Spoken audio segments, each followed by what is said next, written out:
Hi friends, welcome back to our YouTube channel. എല്ലാവർക്കും സുഖമാണെന്ന് വിശ്വസിക്കുന്നു. നമ്മളിന്ന് ചെയ്യാൻ പോകുന്നത് ഒരു സെലിബ്രിറ്റി ബ്യൂട്ടി സീക്രട്സ് എന്ന് പറഞ്ഞിട്ട് ഒരു സീരീസ് നമ്മൾ സ്റ്റാർട്ട് ചെയ്യുകയാണ്. അതിൽ ഫസ്റ്റ് ആയിട്ട് നമ്മൾ ചെയ്യാൻ പോകുന്നത് പ്രിയങ്ക ചോപ്രയുടെ വളരെ വൈറൽ ആയിട്ട് നിന്നിരുന്ന ഒരു ഫേസ് പാക്കിൻ്റെ വീഡിയോ ആണ് നമ്മളിന്ന് ചെയ്യുന്നത്. അപ്പോൾ വീഡിയോയിലേക്ക് പോയാലോ.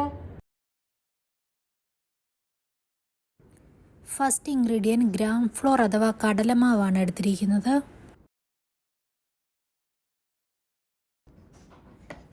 അടുത്തതായിട്ട് കാർഡ് അഥവാ തൈര് ഒഴിച്ചു കൊടുക്കുന്നുണ്ട്. തൈര് ഇങ്ങനെ തിക്കായിട്ടുള്ള കൺസിസ്റ്റൻസിയിലുള്ള തൈരായിരിക്കും കുറച്ചും കൂടെ ഒരു ക്രീമി എഫക്റ്റ് തരാനായിട്ട് ഹെൽപ്പ് ചെയ്യുന്നത്.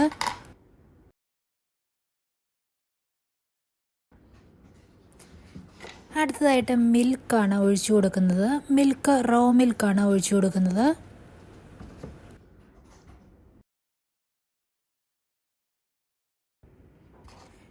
അടുത്തതായിട്ട് മഞ്ഞൾപ്പൊടിയാണ്. മഞ്ഞൾപ്പൊടി ഇട്ട് കൊടുത്തിട്ടുള്ളത് കൊണ്ട് തന്നെ ഫേസ് പാക്ക് വാഷ് ചെയ്തതിന് ശേഷം കുറച്ച് കഴിഞ്ഞിട്ട് ശരിക്കുള്ളൊരു ക്ലെൻസിങ് എഫക്റ്റ് നമുക്ക് അറിയാനായിട്ട് സാധിക്കത്തുള്ളൂ.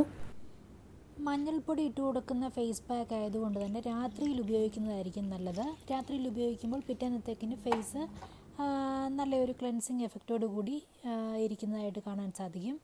നെക്സ്റ്റ് ലെമൺ ജ്യൂസും ആഡ് ചെയ്ത് കൊടുത്തിട്ടുണ്ട്. അതിനുശേഷം നന്നായിട്ടൊന്ന് മിക്സ് ചെയ്യുക. നല്ലൊരു ക്രീമി കൺസിസ്റ്റൻസിയിലുള്ള ഒരു ഫേസ് പാക്കാണിത്.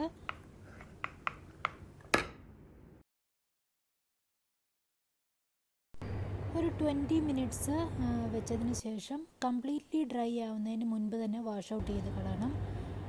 അത്യാവശ്യം നല്ലൊരു ക്ലെൻസിങ് എഫക്റ്റ് തന്നതായിട്ട് തോന്നി. അതുപോലെ തന്നെ ടാൻ റിമൂവലും ഉണ്ട്. പക്ഷേ മെയിൻലി ഒരു ക്ലെൻസിങ് എഫക്റ്റ് തന്നതായിട്ടാണ് തോന്നിയത്.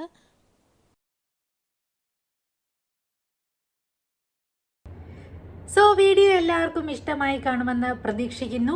ഈ ഒരു പാക്കിൽ ടർമറിക്കും അതുപോലെ തന്നെ ലെമണും ഒക്കെ ആഡ് ചെയ്തിരിക്കുന്നത് കൊണ്ട് സെൻസിറ്റീവ് സ്കിന്ന് ഉള്ള ആളുകളാണെങ്കിൽ അത് ജസ്റ്റ് ഒന്ന് പാച്ച് ടെസ്റ്റ് ചെയ്തതിന് ശേഷം മാത്രം ഉപയോഗിക്കുക. എനിവേ നല്ലൊരു ഫേസ് പാക്ക് ആയിരുന്നു ഇത്. ടാൻ റിമൂവ് ചെയ്യാനും വളരെ നല്ലൊരു ക്ലീനിങ് എഫക്റ്റ് തരാനും വളരെ ഫലപ്രദമായിട്ട് തോന്നി. എല്ലാവർക്കും നമ്മളുടെ ഇന്നത്തെ വീഡിയോ ഇഷ്ടമായി കാണുമെന്ന് പ്രതീക്ഷിക്കുന്നു. ഇഷ്ടമായെങ്കിൽ നമ്മളുടെ ചാനലിന് സബ്സ്ക്രൈബ് ചെയ്തേക്കുക. അതുപോലെ തന്നെ നോട്ടിഫിക്കേഷൻ ബെല്ലൈക്കൺ കൂടി ഒന്ന് ഓൺ ആക്കിയേക്കുക. എങ്കിൽ മാത്രമേ ഞാൻ ഇനിയും വീഡിയോസ് ഇടുമ്പോൾ നിങ്ങൾക്കത് നോട്ടിഫിക്കേഷനായിട്ട് ലഭിക്കുകയുള്ളൂ. Thanks for watching.